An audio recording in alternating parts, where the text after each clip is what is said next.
7.1 মাত্রার শক্তিশালী ভূমিকম্পে ভেনেজুয়েলার রাজধানী কারাকাস পুরো লন্ডভন্ড হয়ে গেছে।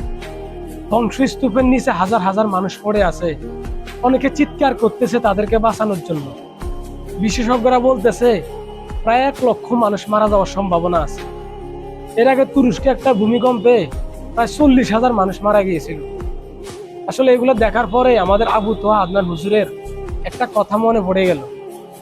সে একটা কথা বলছিল যে সামনের দিকে অপেক্ষা করতেছে আমাদের জন্য ভূমিকম্পের বছরগুলা। আর সেই ভূমিকম্পে পৃথিবীর বিভিন্ন প্রান্তে থাকা বড় বড় অট্টালিকাগুলা মুহূর্তের মধ্যে ধ্বংসস্তূপে পরিণত হবে, আর এক একটা বিল্ডিং হবে কবরস্থানের মতো। আসলে আমাদের ঢাকা শহরে যে ঝুঁকিপূর্ণ বিল্ডিং আছে হাজার হাজার, যদি বাংলাদেশ কখনো এরকম পরিস্থিতির শিকার হয়, কি সামাল দিতে পারবে? আর হুজুররা যেগুলা বলে কখনো মিথ্যা বলে না, তারা কোরআন হাদিস থেকে কথা বলে। আল্লাহ সবাইকে হেফাজত করো।